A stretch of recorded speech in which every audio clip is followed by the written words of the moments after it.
আসসালামু আলাইকুম বন্ধুরা, আজকে আবারও চলে এলাম একটি রেসিপি নিয়ে। আজকে আমি মাছ রান্না করব। এই মাছটা কি মাছ বলো তো?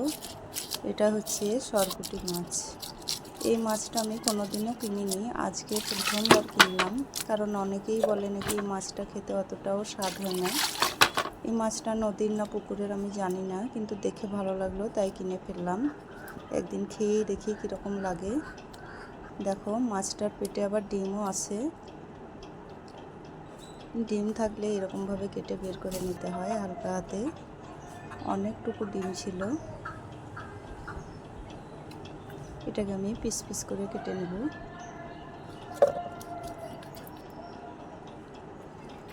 মাছটা খেতে ভালোই লাগে, মাছ দিয়ে ভাত আমার খুব ভালো লাগে খেতে। তাই আমি প্রায় মাছ কিনি। মেয়ে আবার মাংস খেতে পছন্দ করে, তাই বেশিরভাগই বাড়িতে মাংস রান্না হয়।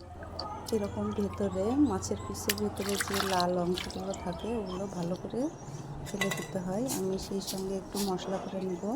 আদা, রসুন, শুকনো মরিচ আর জিরে একসঙ্গে বেটে নিলাম। এটা একটা পাত্রে তুলে নিলাম। আমি সেই সঙ্গে কিছুটা পেঁয়াজ বেটে নেব। আমি নর্মালি যেরকম বাড়িতে রান্না করি ওই রকমই রান্না করছি। আমি যে ভিডিও বানাবো তার জন্য যে স্পেশালভাবে রান্না করছি তা না।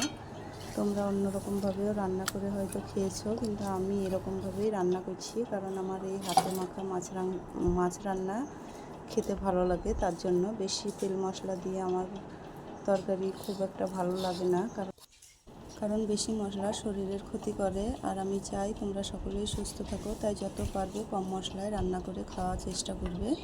আমি বেটে রাখা সব মশলাগুলো দিয়ে দিলাম। হলুদ গুঁড়ো, নুন আর জিরে ধনের গুঁড়ো দিয়ে সরিষার তেল দিয়ে হাতের সাহায্যে ভালো করে মাখিয়ে নিতে হবে, যাতে মাছটার গায়ে মশলাগুলো সুন্দর করে লেগে যায়। এইভাবে হাতে মাখিয়ে মাছ রান্না করে দেখবে, অনেক টেস্টি হয়, খেতেও অনেক ভালো লাগে। আমি পরিমাণ মতো জল দিয়ে দিলাম। খুব বেশি পরিমাণে জল দেবে না।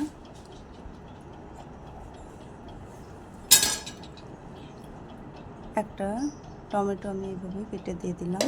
ঢাকনা বন্ধ করে কিছুক্ষণ রান্না করে নেব। যখন ফুটে যাবে আমি একটু মাছগুলোকে উল্টে নেব, আর এর মধ্যে আমি ডিমটাকে দিয়ে দেব। ডিমটা দেওয়ার পরে আবারও কিছুক্ষণ ঢাকনা বন্ধ করে রান্না করে নিতে হবে। রান্নাটা আমার হয়ে গেছে।